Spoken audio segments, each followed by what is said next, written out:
안녕하세요. 제가 이곳에 이런 글을 쓰게 될 줄은 정말 몰랐습니다. 기막힌 제 사연을 들어주시고 인생을 더 경험해보신 분들의 진심 어린 조언을 부탁드립니다. 사랑과 전쟁이란 드라마를 보면서 실제로 저런 일이 벌어질까 하고 궁금했습니다. 제 상식으로는 도저히 이해가 안 가서 픽션일 거라 생각했지만 실화에 근거를 둔 거라 하더군요. 드라마라고 해도 믿기 힘든 제 얘기를 한번 들어봐 주세요. 얼마 전 주말 저녁이었습니다. 아내는 직장에서 회식이 있다면서 늦을 거라 전화를 했습니다. 저는 애들과 저녁을 먹고 나서 TV를 보며 시간을 보내고 있었죠. 아내는 회식이 있는 날은 보통 밤 10시쯤 집에 들어오곤 했기에 그 전에는 굳이 회식을 방해하고 싶지 않아서 전화를 하지 않았습니다. 그런데 그날따라 밤 10시가 넘어서도 아내가 들어오지 않자 걱정이 된 저는 아내에게 전화를 하게 되었죠. 하지만 신호음을 한참 기다려봤지만 전화를 받질 않았고 그 이후로도 서너 번 전화를 했는데도 안 받더군요. 언제 오냐고 문자를 해도 대꾸가 없고요. 그렇게 20분가량을 걱정되는 마음으로 기다리다가 10시 20분쯤 되어서 다시 전화를 했을 때 아내는 전화를 받았고 집에 가는 택시 아니라고 했습니다. 그래서 걱정되던 마음이 한결 놓였고 전화를 끊으려고 하는데 아내의 목소리 뒤로 웬 남자 목소리가 갑자기 들리더라고요. 처음엔 택시기사님이나 라디오에서 나오는 소리라고 생각하고 아무 말 없이 끊었죠. 그런데 아내가 회식을 하는 장소는 집에서 택시로 10분 정도 거리인데 11시가 넘어가는데도 아내가 집에 들어오지를 않더라고요. 또다시 걱정이 된 저는 밖에 나가서 지나가는 택시들을 보면서 계속해서 전화를 했죠. 그런데 또 아까처럼 신호는 가는데 받지를 않더라고요. 그때부터 저는 무슨 일이 생긴 건 아닌가 애가 타기 시작했습니다. 그렇게 자정이 다 될 때까지 1시간이 넘도록 전화를 하자 드디어 연결이 됐습니다. 그런데 아내가 대꾸를 하는 게 아니라 웬 남자 목소리가 나더니 아내랑 대화를 하는 게 들리더라고요. 아마 아내가 전화 수신을 거절하려다 실수로 통화 버튼을 잘못 누른 것 같았습니다. 무슨 일인가 싶어 얼른 녹음 버튼을 누르고 아내를 불렀는데도 대답이 없길래 가만히 그 둘의 대화를 듣고만 있었죠.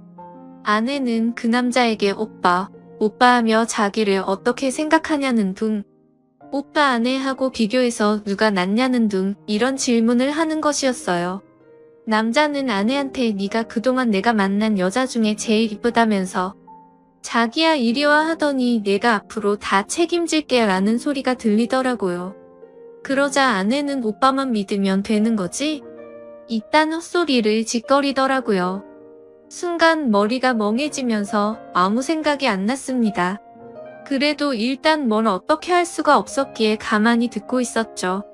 아내는 전화가 연결된 걸 모르고 있으니까 그놈이랑 거리낌 없이 이 얘기 저 얘기를 하더군요.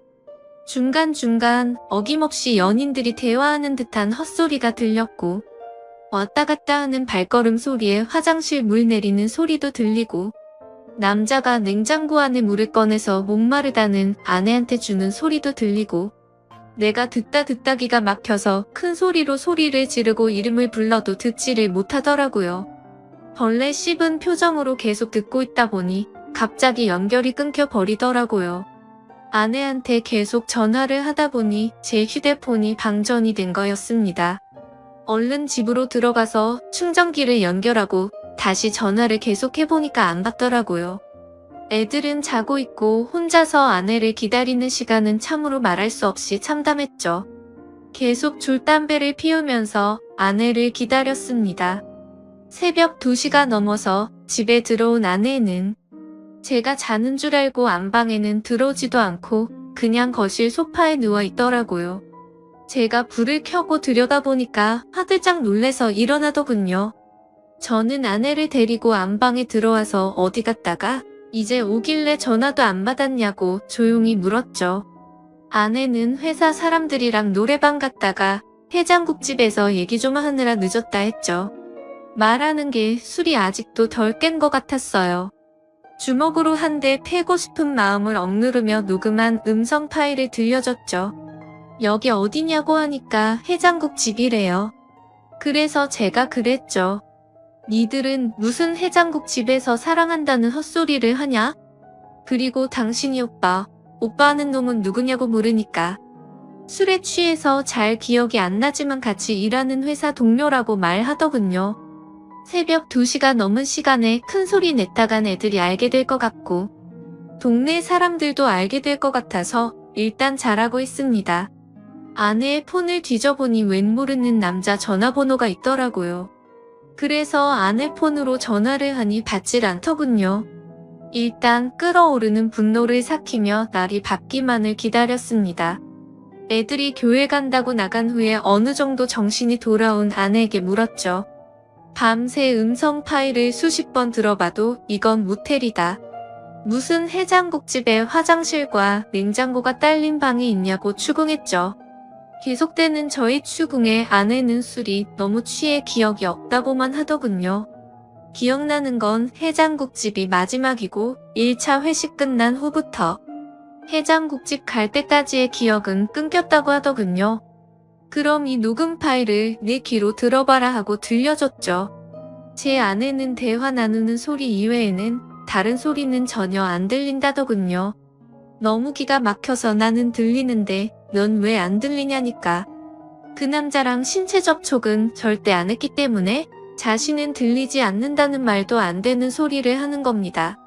문제는 그 이후에 그 상대방 남자놈의 아내한테서 전화가 오면서부터입니다. 그놈 아내가 제 아내한테 전화를 했고 통화 내용을 듣기 위해 한 뼘 통화를 켜고 같이 들었습니다. 그렇게 드디어 결정적 증거가 나왔죠. 그놈 지갑 안에서 숙박비를 결제한 카드 영수증이 나왔다는 겁니다. 얼마나 급했으면 이 인간 쓰레기 같은 것들이 현금도 아닌 카드로 숙박비를 계산했더군요. 나중에라도 카드 내역이 밝혀지면 어쩌려고 겁도 없이 그곳에서 카드를 긁는지 참 어이가 없었습니다. 나중에 일은 생각도 안 하고 술에 취해서 정신이 나갔던 건지 앞뒤 걱정 안 하고 그런 거겠죠. 아무튼 그걸 근거로 그놈을 추궁하니까 제 아내와 갔었다고 말해서 전화를 했다는 거죠. 그놈 아내는 제 아내한테 온갖 욕을 하였고 제 아내는 같이 가기는 했지만 아무 일도 없었으니까 진정하라는 식으로 대화가 오고 갔습니다. 옆에서 가만히 듣고 있는 저는 그저 기가 막힐 뿐이었죠.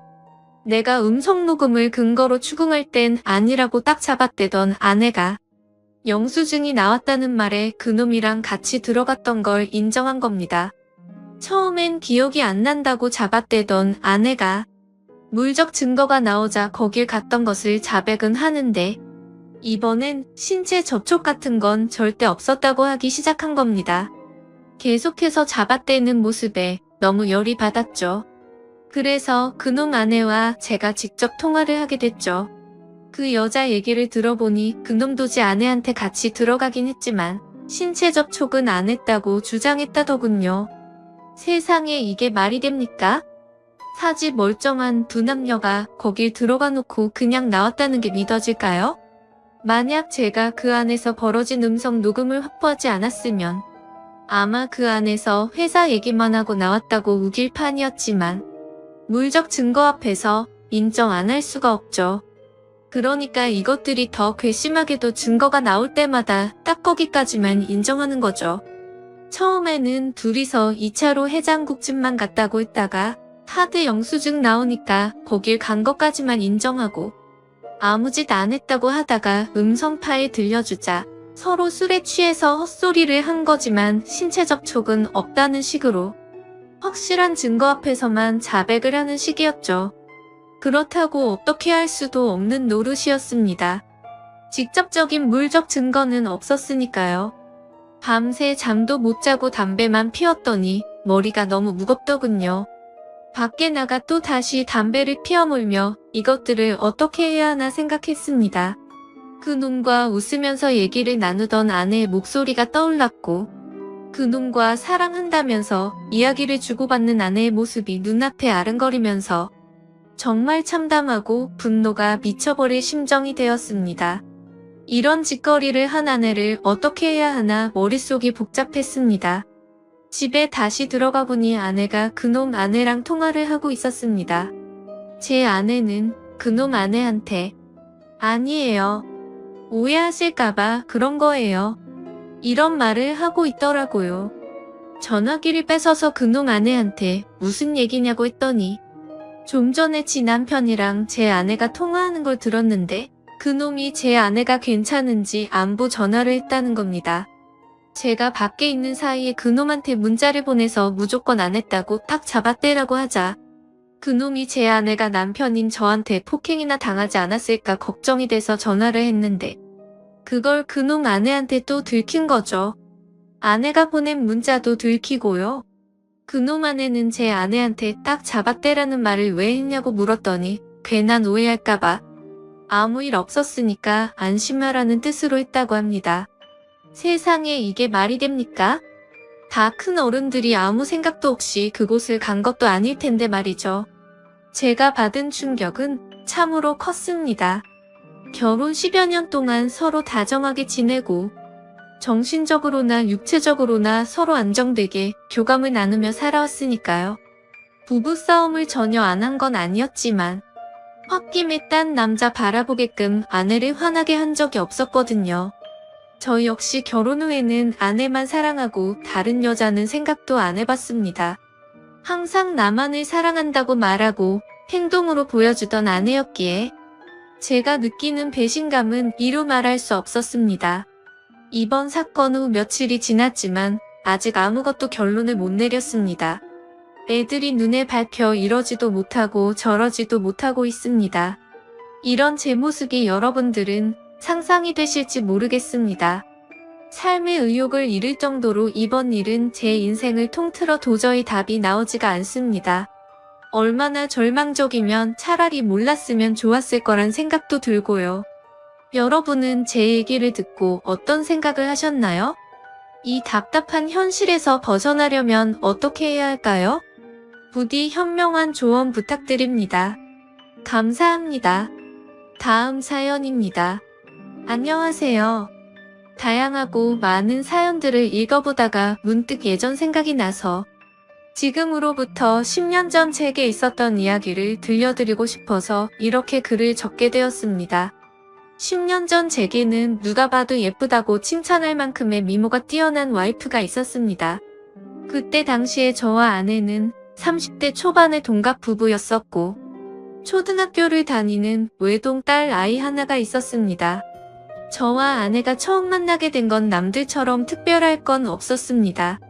그 당시 아내는 제가 다니는 회사의 간 위치에 있는 더 좋은 회사에서 근무하던 직원이었고 회사 간의 업무 파트너 담당자들이었기에 매주 몇 번씩 마주치게 되었었죠.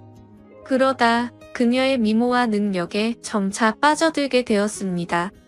저는 전문대를 나왔고 집사람은 명문대를 나왔었고 얼굴은 연예인 중에 김사랑을 닮아서 세련미가 넘쳤고 몸매도 좋았습니다. 그리고 말도 사근사근하게 잘하고 상냥해서 누구나 반할 만한 그런 여자였었죠. 솔직히 그에 비해 저는 다른 사람들과 다를 바 없는 평범한 남자였었고 아내는 미모면 미모 학벌이면 그리고 저보다 뛰어난 스펙까지 뭐 하나 꿀릴 게 없었죠. 그래서 그런지 처음에는 상냥하게 말을 건네던 여자였는데 제가 관심을 보이자 그때부터는 전과 다르게 저를 깔보는 듯한 행동과 말을 서슴지 않더라고요. 그래도 그때는 왜 그랬는지 그런 취급이 아무렇지가 않았습니다. 왜냐하면 그녀를 너무나도 사랑했었기에 그런 상처보다도 그녀를 바라보는 행복이 더 컸기 때문이었죠. 아무튼 저는 계속해서 관심을 표현하면서 선물 공세를 하기 시작했고 어느샌가 그녀도 제 마음을 알아줬는지 행동이 변하기 시작했던 시점이 있었습니다. 그런데 사실 그 행동조차도 저를 사랑해서 변했던 행동은 아니었더군요. 왜냐하면 훗날 결혼하고 나서 술을 마시다 아내가 제게 그때 있었던 사실을 술김에 말해줬기 때문입니다. 아내는 그때 당시에 같은 회사의 직원과 비밀 사내 연애를 하고 있었답니다. 그런데 갑자기 아내는 이별을 통보받았고 그 복수심에 저와 알콩달콩한 모습을 보이고 싶어서 그랬었다더군요. 그렇다면 제게 하는 행동을 그 자리에서 같이 볼 수 있었던 사람이었을 테고 누군지 짐작은 갔었습니다. 그때 같이 회의를 하던 사람은 아내 팀장인 유부남과 여직원 1명, 그리고 남자 후배가 1명이 있었죠. 그래서 저는 당연히 후배 남자라고 생각을 했었는데 지금 생각해보니 그게 아니었던 것 같기도 합니다. 아무튼 그때 당시에는 자세한 내막을 알지 못한 저는 그녀의 관심이 행복하기만 했었고 그녀도 저와 같은 마음이라고 확신이 들어서 고백을 하였고 연애를 시작하게 되었습니다. 하지만 저 혼자만의 일방적인 마음으로 시작한 연애는 힘든 시련들이 셀 수 없이 많았습니다. 그녀는 친구들과 술을 마시거나 회식을 하는 날이면 어김없이 연락두절은 기본이었고 제가 상처를 받든 말든 남자 사람 친구와 둘이서 술을 마신다고 아무렇지 않게 말을 하더라고요. 이미 콩깍지가 제대로 씌어져서 아내의 잘못된 모습들을 모두 다 이해하고 넘어갔던 것 같습니다. 그러다 결국 제가 너무 큰 상처를 받게 되고 그녀와 이별을 선택하게 된 사연이 있습니다. 그때 당시 여자친구는 자주 술을 마시던 남자 사람 친구와 둘이서 여행을 간다고 하더군요. 여자친구는 그 친구와는 어릴 때부터 동성 친구처럼 지내는 사이라서 걱정할 거 없다고는 하는데 아무리 제가 여자친구를 좋아해서 쩔쩔매는 입장이라고 하더라도 이건 아니지 않나요? 그래서 그동안 참아오던 모든 게 터져버렸고 분노가 한번 시작하니 도저히 걷잡을 수 없었습니다. 저는 단도직입적으로 말했죠. 만약 그 남자와 둘이서 여행을 간다면 나와는 끝이라고 말이죠. 하지만 여자친구는 그러거나 말거나 관심도 없다는 듯이 네 마음대로 하라고 하고는 여행을 가버리더군요. 그런 모습에 그동안 내가 정말 연애를 잘못하고 살았구나라는 걸 많이 깨달았고 힘든 아픔을 겪고 있었습니다. 그렇게 2달 정도가 지난 어느 새벽에 여자친구에게서 연락이 오더라고요. 저는 제 나름대로 많은 정리를 했다고 생각을 했음에도 그녀의 번호로 전화가 오니 심장은 미친 듯이 두근거렸고 솔직히 말해서 기분이 나쁘지가 않고 반갑고 좋았었습니다. 곧바로 그녀의 전화를 받아보니 우는 목소리로 제게 사과를 하더군요. 그동안 자신에게 잘해주던 걸 너무 몰랐답니다. 그런데 헤어지고 나니까 자신도 저를 너무 사랑했다는 걸 깨달았고 용서를 해달라고 하더라고요. 그리고 그때 했던 선택은 자신도 후회한다며 다시는 그런 말도 안 되는 짓 하지 않겠다고 했죠. 솔직히 고민이 잠깐 동안 되기는 했지만 그녀의 말을 진심으로 믿고 싶었습니다. 그래서 그녀의 용서를 받아주었고 결국 연애를 다시 시작하게 되었죠. 그날 이후로는 다른 평범한 연인들처럼 그녀도 제게 헌신을 다해주더군요. 달라진 모습에 저는 하루하루가 행복했었고 제 선택에 후회가 없었습니다. 그렇게 행복한 연애를 하던 중 1달 정도가 지난 뒤에 아내는 제게 말했습니다. 아무래도 아이를 가진 것 같다고 해서 병원에 가봤는데 임신한 지 3개월이 되었답니다. 그 이야기를 듣고 나서 심장이 덜컹 하더군요. 솔직히 기분이 좋아야 정상인데 뭔가 석연치 않은 기분이 들었기 때문입니다. 3개월 전이면 아내가 남자 사람 친구와 여행을 갔을 시기와 겹쳤기 때문이었죠. 그래서 저는 더 이상 의심하고 싶지도 않았고 직설적으로 물어봤습니다. 혹시 그 남자랑 여행 가서 별일이 없었던 거 맞냐고 했죠. 그러자 여자친구는 불같이 화를 내면서 무슨 그따위 생각을 하냐고 하더라고요. 정말 그 친구와는 동성 친구처럼 지내는 사이라서 아무 일도 없었답니다. 그리고 정의심이 되면 나중에 아기 낳아서 유전자 검사를 해도 된다고 하면서 괜히 책임지기 싫으니까 핑계대는 거 아니냐면서 오히려 저를 몰아붙이더라고요. 그래서 일단 당장은 아내의 당당한 태도에 제가 너무 의심만 가지고 기분 나쁜 소리를 한 건 아닌가 싶어서 사과를 했고 결국 아내와 저는 아이를 낳기로 결심을 하고 서둘러서 결혼을 했습니다. 신혼집은 걱정이 없었고 아내도 그걸 잘 알고 있었습니다. 그때 당시에는 부모님께서 하시던 자영업이 잘 되고 있었기 때문에 모아둔 재산이 제법 많았었기 때문이었죠. 그래서 신혼집을 서울 한복판에서 대출 없이 자가로 시작했습니다.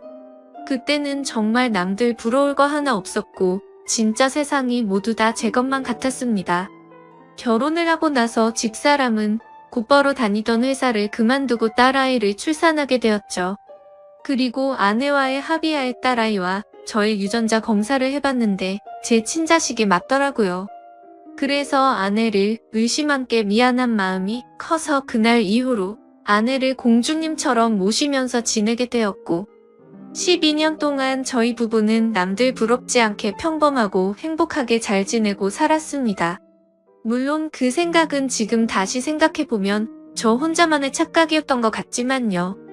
아내가 연예인처럼 예쁘고 날씬하고 동네 주민들 누구에게나 상냥했었는데 이런 성격들이 어쩌면 다 불행의 시초였던 것 같습니다.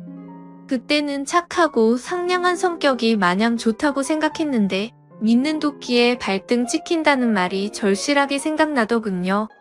아무튼 어느 날 옆집의 유명 배우처럼 생긴 데다가 근육질 몸매의 얼굴도 잘생긴 30대 정도의 이혼남이 이사를 오게 되었습니다. 아마도 그 시기부터 뭔가 모르게 평화로웠던 제 삶이 엉망진창으로 뒤엉켰던 것 같네요. 그 사람이 이사를 오고부터 복도에 담배 냄새가 많이 났었고 담배 꽁초가 많이 버려져 있었습니다.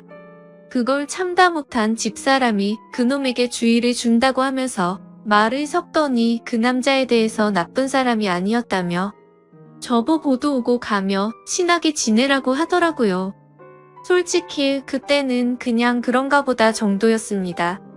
하지만 아내는 저와 이야기를 할 때 자신도 모르게 매번 옆집 아저씨가 이랬다 저랬다고 하면서 언제부턴가 옆집에 사는 이혼남의 이야기를 과하다 싶을 정도로 많이 하더라고요. 그래서 제가 회사에 출근을 하고 나서 저렇게 많이 이야기를 나누는 건가 싶었습니다.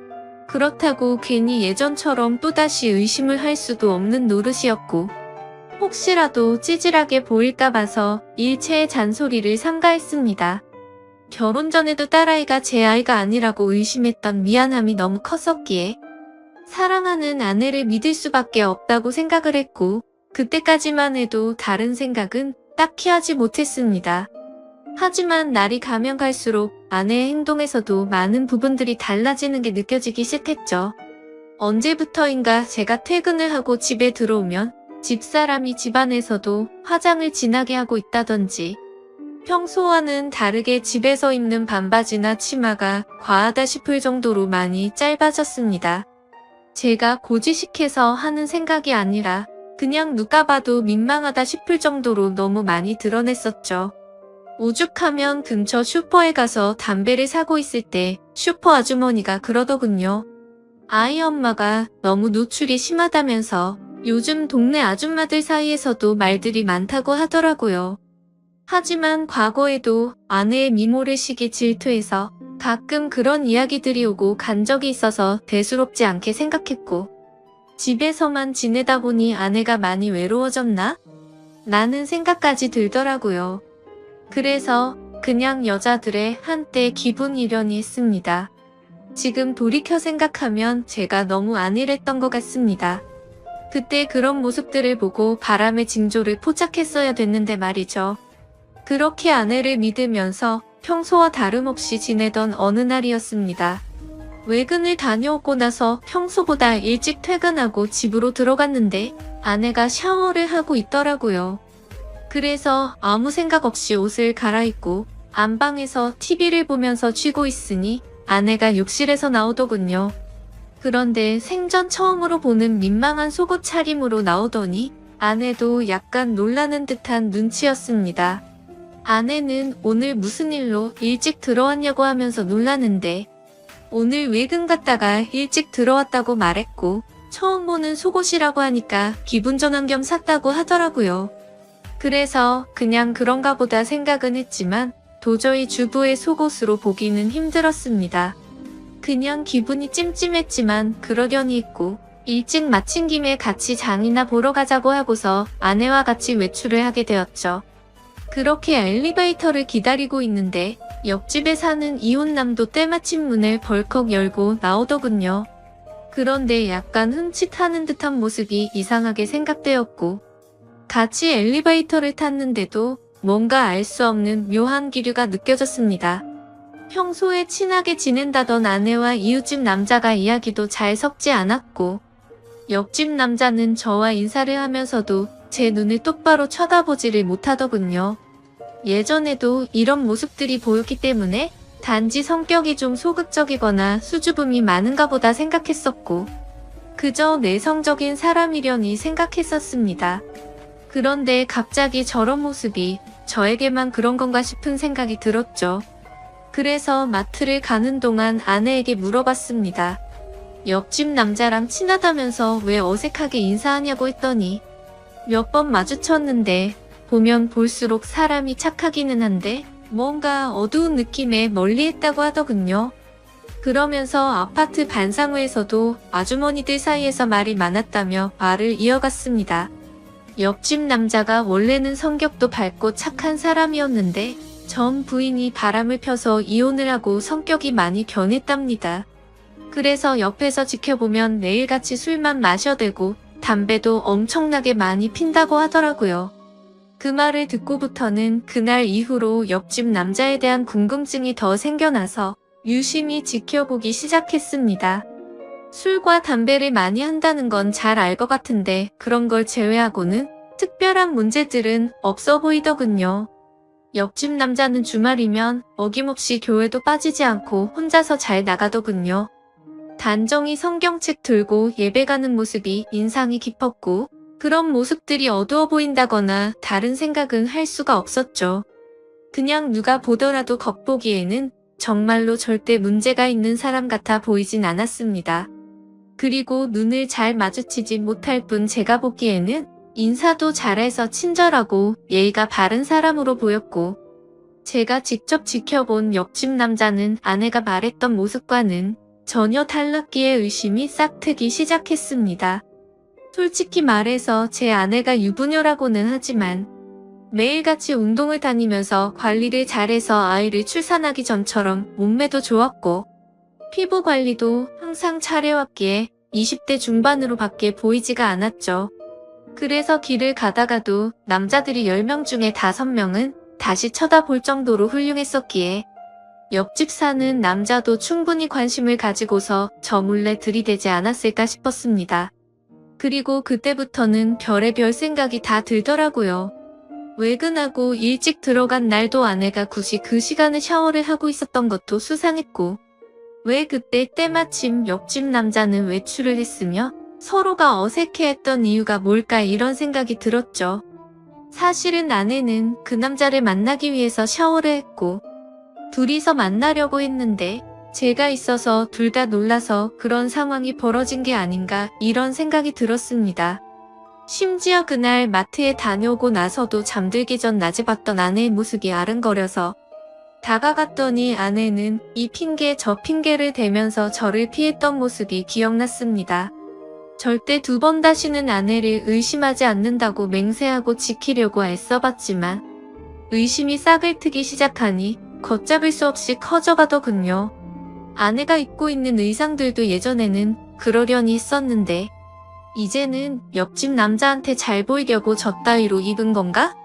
라는 생각이 들기 시작했고 회사에서 일을 하고 있을 때도 지금쯤 아내가 바람을 피우고 있는 건 아닌가라는 생각에 일도 제대로 손에 잡히지가 않았습니다. 하지만 뭔가 의심이 되긴 했지만 예전처럼 아무런 증거도 없이 따질 수도 없었고 솔직히 말해서 이 모든 일들이 제 추측일 뿐 결정적인 사건이 없었기에 제가 착각을 하는 거라고 위안을 삼았습니다. 심지어 일이 걷잡을 수 없이 터져버리고 나면 지금의 이 행복한 가정이 깨지지 않을까 걱정도 되더라고요.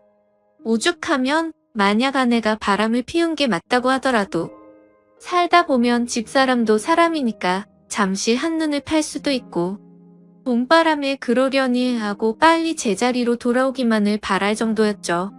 하지만 아무리 제 자신에게 주문을 걸듯이 편하게 생각하려고 해도 자꾸 이상한 기분은 지워지는 게 아니라 점점 더 커져갔고 더러운 기분은 머릿속을 떠나지를 않았습니다.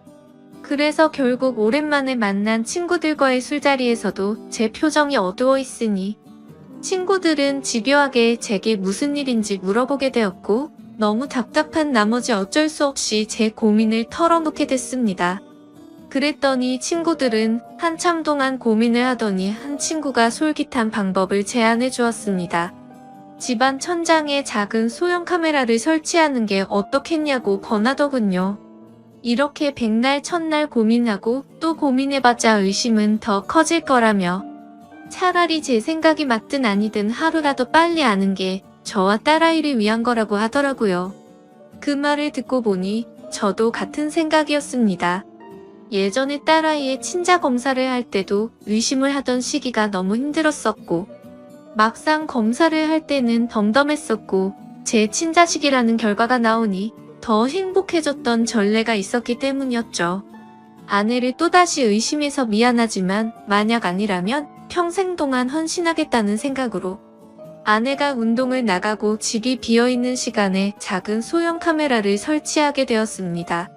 지금부터 세상에 이런 일이 또 있을까 싶은 반전 드라마가 시작됩니다.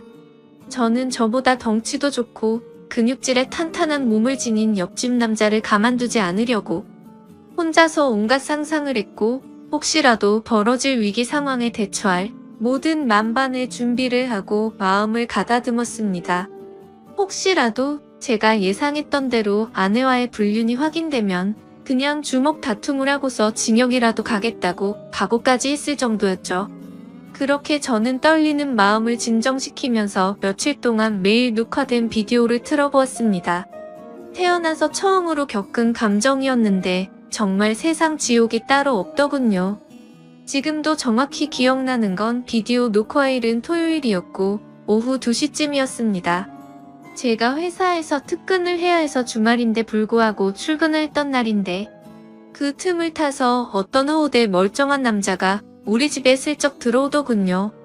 그때부터는 설마 했던 마음이 확신으로 바뀌었고 손이 정신없이 떨렸습니다. 비디오를 보니까 딸 아이는 이미 집사람이 밖으로 데려가더니 이웃집에 놀라고 맡겨뒀는지 집사람은 혼자서 들어왔던 상태였죠. 아무튼 집사람과 그 남자와 너무나도 자연스러워 보이더군요. 그 남자는 아무렇지도 않은 듯이 냉장고로 가더니 제가 사뒀던 캔맥주를 따서 마시더라고요. 그러더니 두 사람은 나란히 앉아서 TV를 보면서 뭐가 그리 신나는지 아주 둘이서 웃고 난리가 아니었습니다. 그리고 결국 최악의 상황들이 벌어졌고 제 믿음에 대한 대가는 배신으로 돌아오고 말았던 거죠. 설마 하는 마음으로 제가 얼마나 기도를 했는지 모릅니다. 하지만 제 바램은 보기 좋게 무시당했던 거죠. 그동안 왜 집사람이 그동안 그런 행동들과 지나친 의상들을 입었는지 그제서야 모든 이유를 알 것 같았습니다. 그러다가 남자가 카메라 쪽으로 뒤돌아서게 되면서 그 정체를 알게 되었죠. 저는 당연히 옆집 남자겠거니 생각하면서 얼굴을 유심히 들여다보고 있는데 깜짝 놀라서 소리를 지를 뻔했습니다. 제가 예상하던 옆집 남자가 아니라 아랫집에 사는 제 딸아이의 친구 아빠더군요. 그 남자의 딸과 제 딸아이가 같은 학교를 다니는 친구라서 부모들끼리도 잘 알고 친한 사이였습니다. 그래서 그런지 이런 말도 안 되는 짓거리를 하고 있었다라는 게 너무 현실감도 없었고 이해도 되지 않더라고요. 아랫집 남자는 나이가 많고 얼굴도 못생겼을 뿐더러 보지식한 선비마냥 점 자는 사람이었기에 정말 상상조차 못했었습니다. 정말 제 집사람이 제정신이 아닌 건가 싶었고 절대로 용납할 수 없는 짓을 하고 있었던 거죠. 그때부터는 도저히 제정신으로 버틸 수가 없겠더군요. 눈물이 쉴 새 없이 흘러버렸고 더 이상 영상을 계속 볼 수가 없어서 비디오를 꺼버렸습니다. 온몸에 힘이 빠지고 어지러워서 움직이기가 힘들더라고요. 그 아랫집 남자는 외적으로나 다른 건 볼품이 없더라도 학력도 좋고 직장도 좋은 소위 엘리트라는 사람이었습니다. 그때 문득 그런 기억이 떠오르더군요. 언제 한번 그 집 부부랑 같이 식사를 하던 자리였는데 왠지 모르게 집사람이 평소와 다르게 잘 웃고 기분 좋게 보내더니 집에 돌아와서는 자기가 아랫집 남자랑 코드가 잘 맞는다며 그런 헛소리를 주절거리더군요. 솔직히 제가 아랫집 남자를 무시했어서 그랬던 건지 그 말이 전혀 기분이 나쁘지 않았고 그냥 그런가 보다 하고 흘렸던 거죠. 지나고 나서 생각해보니 그때부터 이미 눈이 맞았던 걸 눈치챘어야 했던 건데 제가 너무 한심스럽고 원망스러웠습니다. 저는 너무 열이 받아서 지금까지 벌어진 모든 사실을 인터넷에 올려서 이것들을 온 천하에 알리고 싶었고 2번 다시는 세상에 차마 얼굴도 못 들고 살게 만들고 싶었는데 차마 딸아이 때문에 도저히 그렇게는 못하겠더군요. 그러면 차라리 평생 죄책감을 갖고 살아갈 수 있게 내가 잘못되는 게 그게 최고의 복수겠거니 생각하고 옥상을 2번이나 올라갔다 내려왔다를 반복했지만 도저히 겁이 나고 용기가 나지 않아서 집으로 돌아왔습니다. 세상에서 가장 큰 분노가 생겼는데도 불구하고 어떤 복수를 하는 것조차 쉽지 않다라는 걸 처음으로 깨달았던 것 같네요. 결국에 어떻게 할지 한참 동안 고민을 하다가 집사람의 부모님에게 이 모든 사실을 알려야겠다고 생각을 했습니다. 곧바로 근처에 살고 있는 저희 누나에게 연락을 해서 저녁에 딸아이 좀 데려가서 맡아달라고 부탁을 했고 그날 저녁 장인어른과 장모님을 저희 집으로 모셔왔습니다. 갑작스러운 상황에 무슨 일인지 물어보셨지만 제 어두운 표정과 침묵의 낌새를 느끼셨는지 조용히 저를 따라와 주시더군요. 그리고서는 집에 도착해서 지금까지 벌어진 일에 대해서 말씀드릴 게 있다고 했고 빠짐없이 전부 설명을 해줬습니다. 만약 2분께서 원하신다면 증거 영상도 있으니 원하시면 보여드린다고 말씀을 드렸죠. 그러자 2분은 서로 대화를 나누셨고 보고 싶다고 하시더라고요. 그래서 저는 아무 말 없이 녹화된 영상을 틀어드렸습니다. 장인어른과 장모님은 결혼 전부터 연애 시절에도 저를 굉장히 싫어했었고 엄청난 무시를 하던 분들입니다. 물론 당신네들 딸이 좋은 대학교 나와서 좋은 회사를 다니고 있는데 제가 성에 찰 수는 없었겠죠. 하지만 차마 입에 올릴 수 없는 말까지 서슴지 않게 하면서 무시하던 장인과 장모였는데 표정이 정말 가관이더라고요. 영상을 보시던 장모님은 울음을 터뜨려 버렸고 장인어른은 아무 말 없이 줄담배만 피우더군요. 그렇게 짧은 침묵이 지나고 나자 장모님께서 갑자기 제 2 손을 붙잡고 울기 시작했습니다. 자식을 잘못 키운 죄라고 다 자기 탓이랍니다. 내 딸이 잠깐 정신이 나갔던 것 같다며 한 번 더 그러면 자신이 절대 가만두지 않을 거라면서 손녀딸을 생각해서라도 한 번만 용서를 해달라고 하더군요. 솔직히 처음 보는 장모님의 태도와 행동에 저도 마음이 조금 흔들렸습니다. 하지만 아내의 불륜 사실을 직접 보게 된 저는 도저히 더 이상 이 관계를 유지할 수가 없었습니다. 그래서 제 생각과 감정을 아주 솔직하게 말씀을 드렸죠. 금이야 우기야 키워온 딸이 이런 말도 안 되는 충격적인 짓을 저지른 걸 알게 된 장인 장모는 2분 다 더 이상 말을 잇지 못하셨고 제 뜻대로 하라고 하시더군요.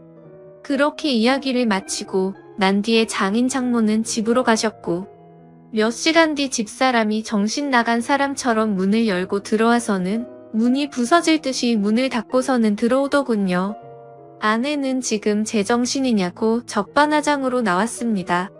네가 뭔데 나에게 있던 일을 자기 부모에게 말도 없이 말했냐며 욕을 하기 시작하더라고요.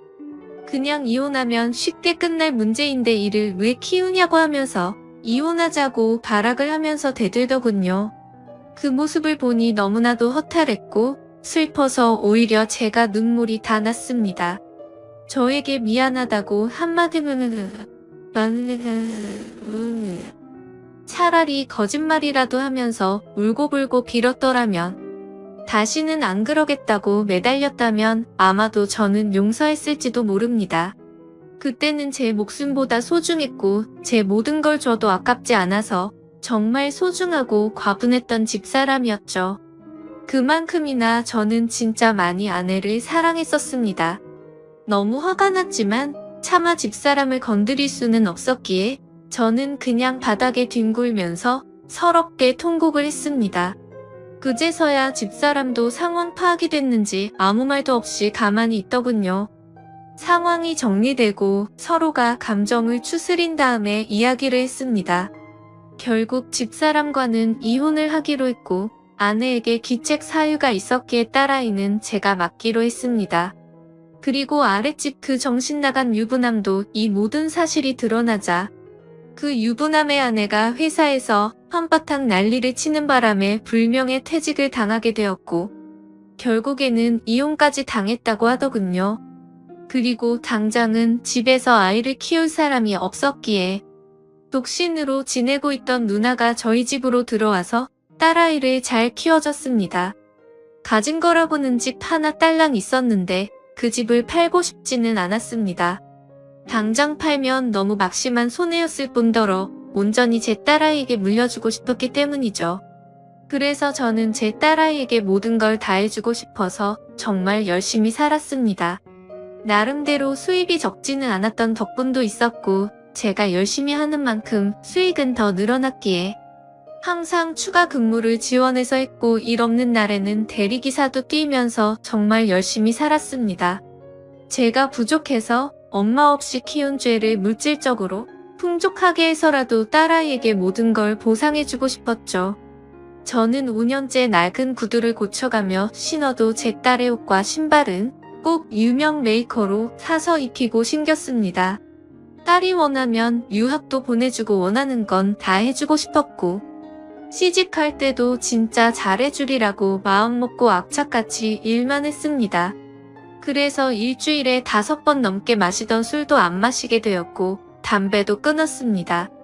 하루에 15시간씩 고된 일을 하고 집에 들어와서 공주님처럼 곤히 자고 있는 제 딸을 보면 신기하게도 그날 있었던 모든 피곤함과 스트레스가 모조리 사라지는 기분이 들더군요.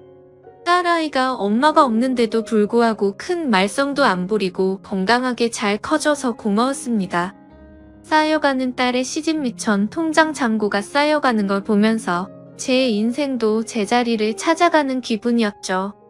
그러다 딸아이가 초등학교를 졸업하고 중학교 들어갈 때쯤 저에게 중매가 들어왔습니다. 여자가 얼굴도 참하고 통통하고 다 좋은데 약간씩 다리를 절더라고요.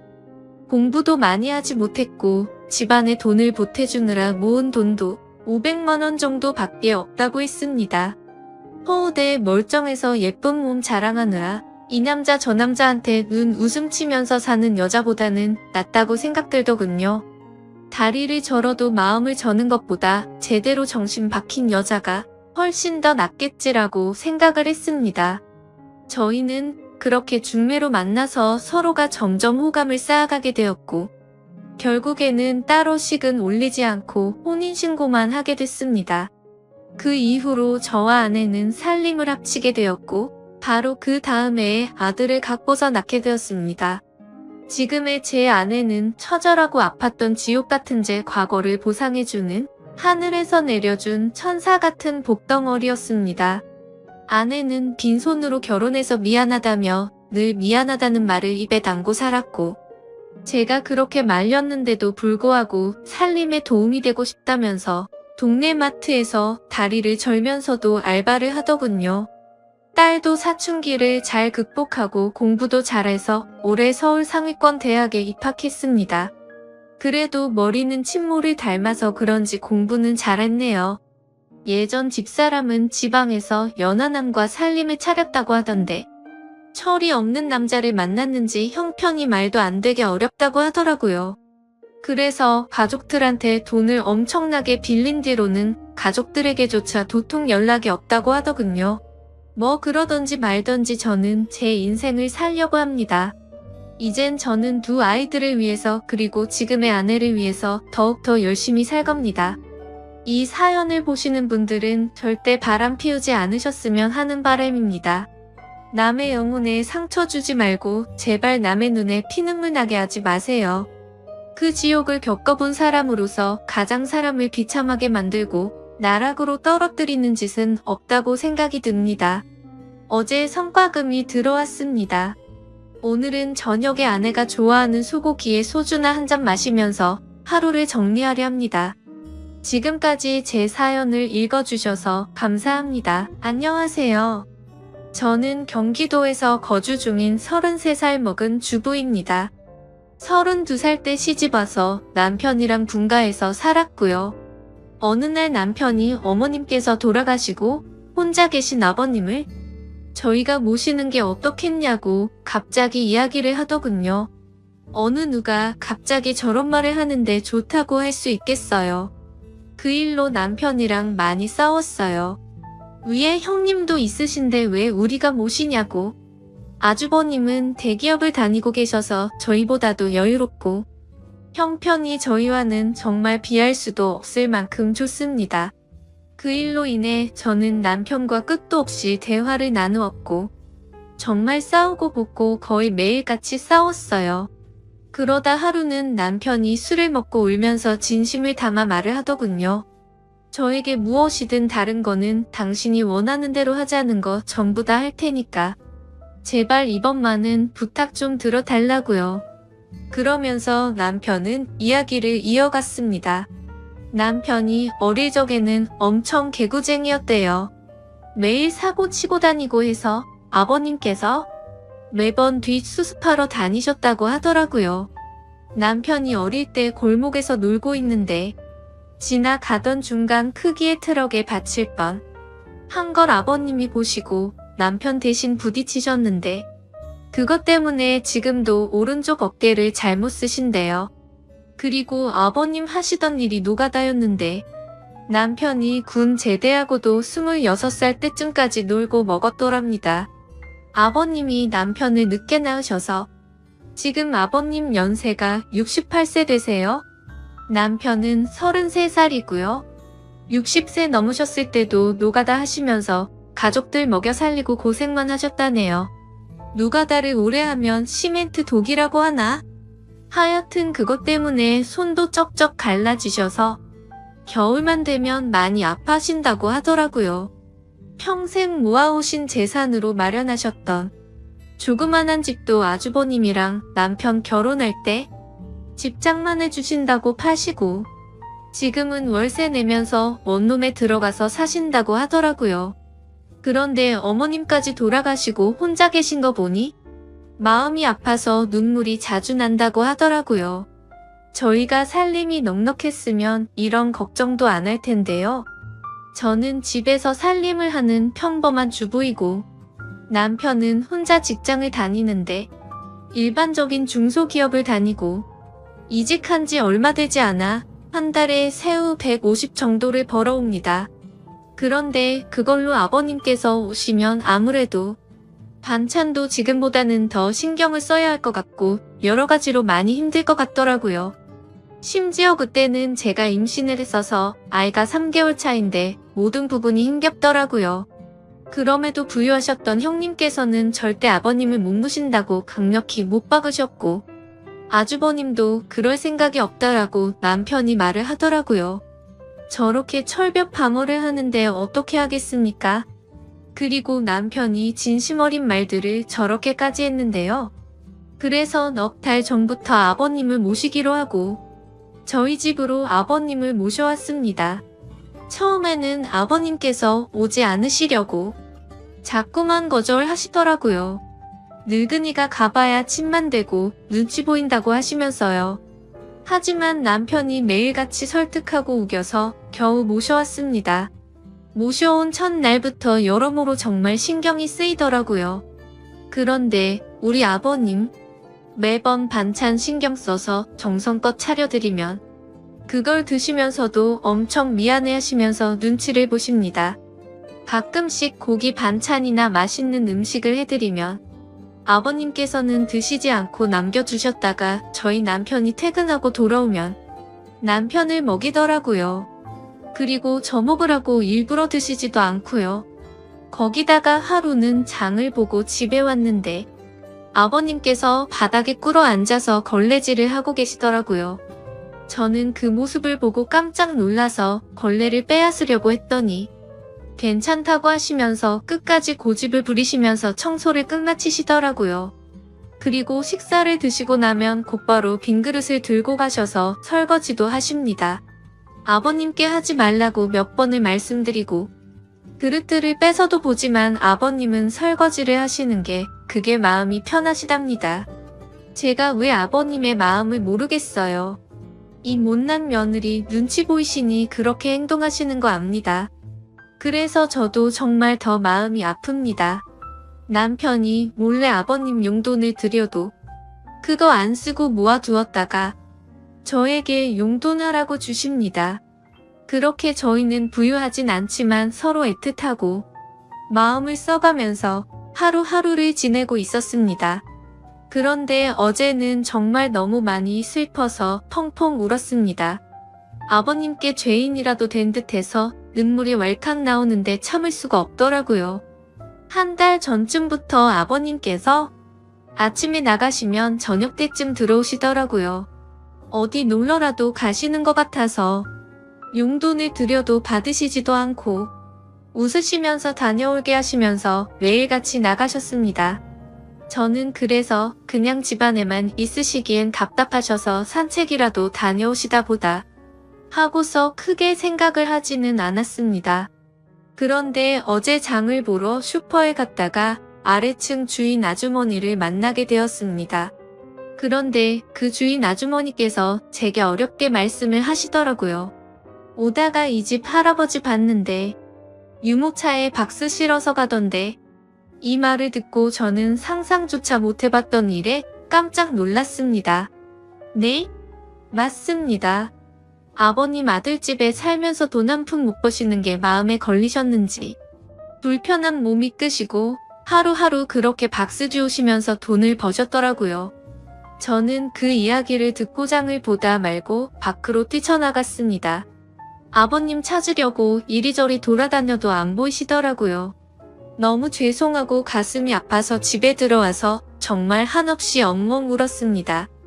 한참을 울고 나서 남편에게 전화해 오늘의 상황을 말하니 남편도 아무 말이 없더군요. 한참의 정적이 흐르고 남편은 일찍 들어간다고 말하고 그렇게 통화를 끊었고 남편은 저녁 5시 조금 넘어서 평소보다 일찍 퇴근하고 들어왔습니다. 남편도 마음이 정말 안 좋은지 표정도 너무 어두웠고 집에 들어오자마자 가방만 내려두고 아버님을 찾으러 나간다고 하곤 바로 집 밖으로 나갔습니다. 제가 정말 바보였고 한심한 며느리였습니다. 그렇게 매일같이 나가셨는데 관심을 가지고 진작 이 사실을 알았어야 했는데 말이죠. 며칠 전부터 아버님께서 저 먹으라고 봉지에 들려주시던 과일과 과자들을 받으면서도 아버님께서 사오신 것인지 일을 해서 사온 것인가라는 생각도 못했다니 정말 한심스럽습니다. 못난 며느리 눈치 안 보셔도 되는데 그게 불편하셨던지 아들 집 오셔서도 편하게 지내지도 못하시고 매일같이 눈치만 보시다 불편하신 몸이 끌고 그렇게 일을 하고 계셨다니 친정에 저희 아빠도 고생만 하시다가 돌아가셨는데 돌아가신 아빠 생각도 나고 해서 그렇게 저는 또 다시 한참을 펑펑 울었습니다. 그날따라 아버님 웃으실 때 얼굴에 깊게 패인 많은 주름들과 평생 고생을 하셔서 손목에서 갈라진 피부가 자꾸 눈앞에 아른거리고 생각나면서 너무나도 죄송한 마음에 남편이 아버님이랑 들어올 때까지 울고 있었습니다. 남편이 아버님을 찾아 나가고 1시간 정도 좀 넘어서 남편이 아버님을 모시고 집으로 들어오더라고요. 아버님 들어오시면서도 제 눈치를 보시면서 뒤에 끌고 오던 유모차를 숨기시는 모습이 왜 그리 마음이 아플까요? 오히려 죄송해야 할 건 저인데요. 아버님께서 미안해하는 듯한 그런 모습이 가슴에 남아서 지금도 이 글을 적는데도 마음이 너무 아픕니다. 저는 아버님의 모습을 보자마자 아버님께 달려가서 죄송하다며 손을 꼭 붙잡고서 또 펑펑 울었습니다. 그러자 아버님께서는 매일 나 때문에 밥 차리느라 고생도 많고 편하게 있지 못하게 해서 내가 정말 미안하다면서 제 얼굴을 보면서 손을 꼭 붙잡아 주시면서 말씀하시는데 저는 눈물이 멈추지 않았습니다. 저는 그날 아버님의 손을 처음으로 만져봤습니다. 평생을 고생하시면서 지내온 아버님의 손. 심하게 갈라지신 손등과 굳은 살 베인 손에 마음이 너무 아팠어요. 방 안에 모시고 나서도 죄송하다며 그렇게 펑펑 울었습니다. 아버님 식사 챙겨 드리려고 부엌에 와서도 요리를 하고 있는데도 왜 그리 눈물이 그치지가 않던지 남편은 아버님께 다시는 그런 일 하시지 말라고 말했고 앞으로는 제가 더 열심히 일해서 벌면 되니까 그런 일 하시지 말라고 아버님께 확답을 받아냈습니다. 그렇게 이야기를 끝마치고서 3명이 오순도순 모여서 함께 저녁을 먹었습니다.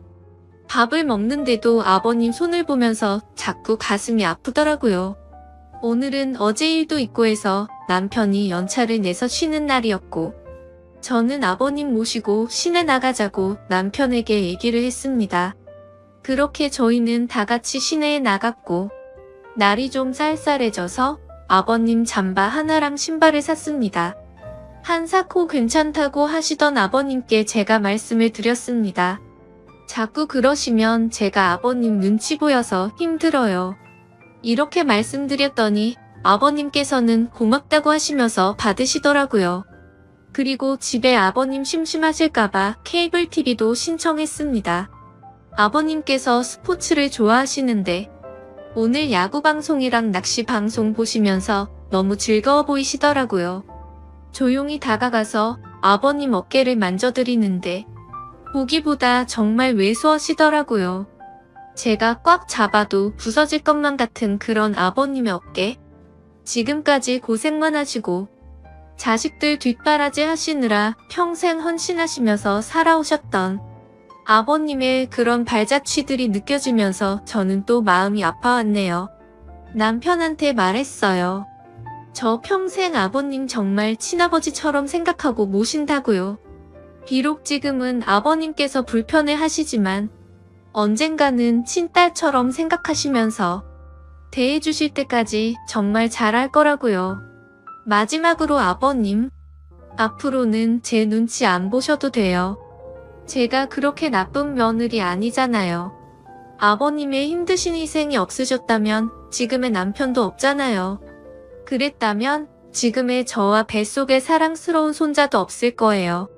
저 아버님 싫어하지 않고 정말 사랑해요, 아버님. 그러니 항상 건강하시고 오래오래 사셔야 돼요. 그리고 2번 다시 그렇게 일 안 하셔도 돼요. 저 허리띠 쫄라 매고 알뜰하게 살게요. 다음 사연입니다. 안녕하세요. 저는 평범하게 직장을 다니고 있는 22살 여자입니다. 저와 남자친구는 장거리 연애를 하고 있고요. 일하느라 일주일에 딱 1번 쉬고 만나고 있습니다. 그날마다 남자친구와 서로 지역을 오가면서 만나고 있고요. 그래서 이번 주에는 제가 남자친구가 있는 곳으로 갔습니다. 남자친구와 더 오래 있고 싶은 마음에 쉬는 날 전날이면 저는 항상 일이 끝나고 그 저녁에 버스를 타고서 남자친구네 동네를 갑니다. 남자친구가 절 혼자 두기 불안하다고 찜질방에서 자도 되는데도 불구하고 일부러 돈을 더 들여서 남자친구의 집에서 제일 가까운 숙박업소에서 저를 재우고 남자친구는 외박이 어려운 처지라 자신의 집으로 갑니다. 결론적으로 저는 혼자 그곳에서 항상 잠을 잡니다. 요번 주에는 가서 남자친구와 오랜만에 치킨과 맥주를 먹었는데 그날따라 맥주가 술술 들어가더니 나중에 정신을 차려보니 술에 좀 취해 있는 상황이었습니다. 남자친구는 항상 그랬던 것처럼 저를 재우던 모텔에 저를 재우고 남자친구는 집으로 갔고 저는 자기 전까지 계속 카톡을 하고 있었습니다. 그런데 갑자기 밖에서 누가 계속 노크를 하는 겁니다. 무슨 일인가 하고 나가보려고 했는데 혼자인 게 무섭기도 하고 겁이 나서 문만 살짝 열어서 빼꼼 밖을 봤습니다. 밖을 봤더니 옆방 앞에 모텔 아르바이트생이 있던 겁니다. 모텔 아르바이트생은 아저씨였고 저는 혼자인데 낯선 남자가 있는 것에 겁이 나서 문을 황급히 닫았습니다. 그러고 나서 남자친구와 카톡을 계속하면서 이런저런 일이 있었다고 얘기를 하고 자려고 침대에 누웠는데 누가 다시 똑똑하는 겁니다. 이번에는 열지 않았습니다. 그랬더니 모텔 방으로 전화가 오는 겁니다. 그래서 모텔에 무슨 일이 있는 건가 하고 전화를 받았습니다. 그랬더니 맥주 가져다 드릴 테니까 종업원 가면 문 여시라고 하는 것이었습니다. 항상 여기로 오니까 주는가 보다 하고 별 의심 없이 문을 열고 받았습니다. 맥주를 냉장고에 넣고서 다시 침대에 누워서 남자친구와 카톡을 하면서 맥주 줬다고 얘기하고 남자친구는 저에게 앞으로 누가 와도 문 열어주지 말라고 내일 아침에 병원 갔다가 바로 가겠다며 얼른 자라고 하고서 카톡을 끝냈습니다. 그 뒤 잠들기 전에 TV를 틀었는데 컴퓨터와 연결이 된 PC가 바로 떴는데 성인 영상이 나오더라고요. 근데 그때 때마침 모텔 아르바이트생이 열쇠로 문을 따고 들어온 겁니다. 저는 이미 술이 좀 취해 있어서 그때는 그 아르바이트생이 문을 따고 들어온 줄 모르고 문이 열려 있어서 들어온 줄 알았습니다. 자려고 침대에 자리를 잡고 누워 있었던 저는 그 사람이 들어오는 걸 보고서 놀라서 침대 모퉁이에 앉았고 급하게 TV 채널을 다른 거로 돌렸습니다.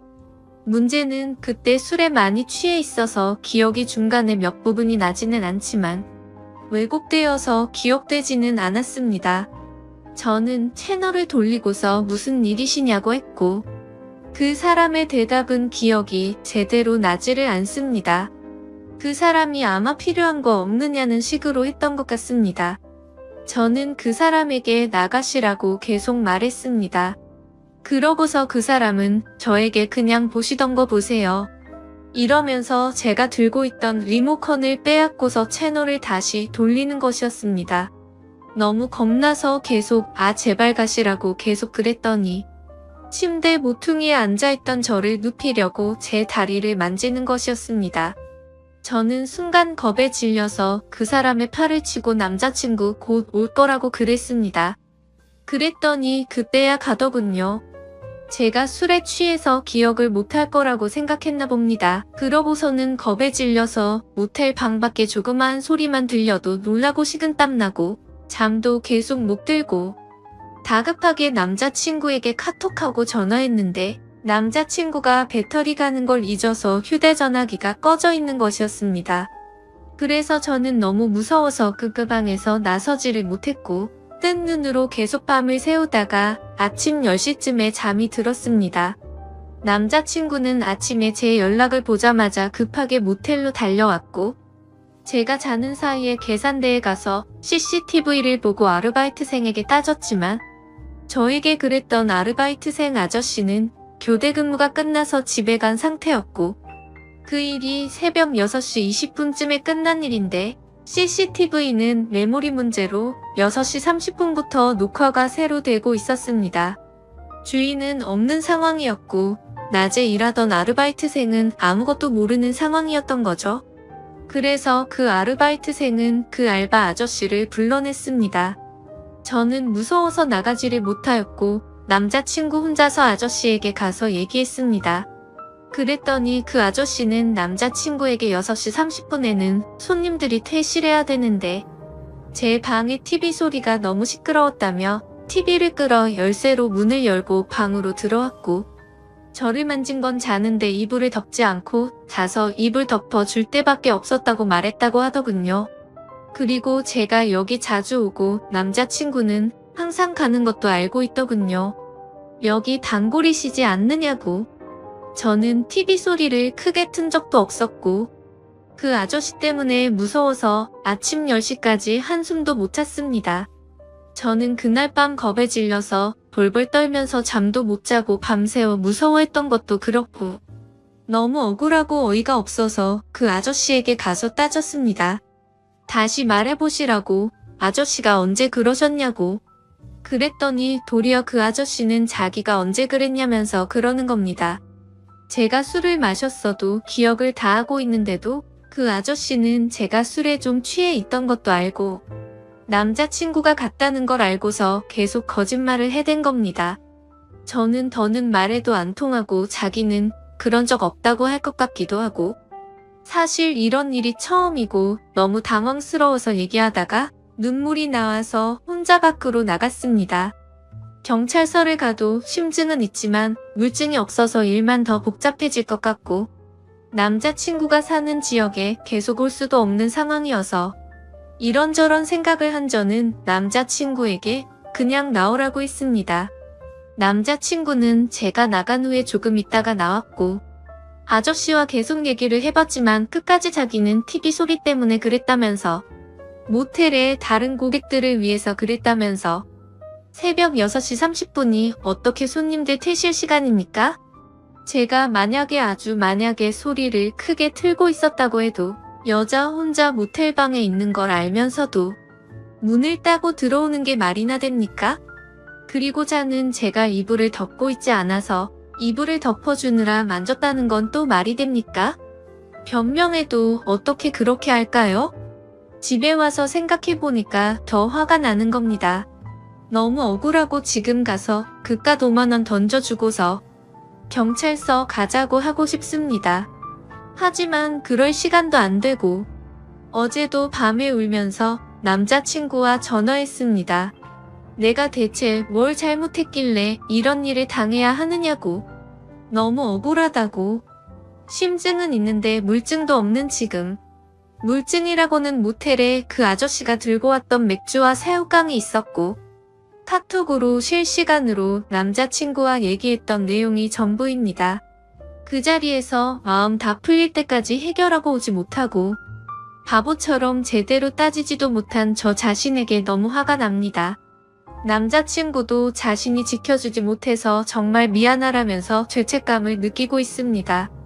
그래서 이젠 남자친구에게도 얘기하지 못할 것 같습니다. 어떻게 해야 하나요?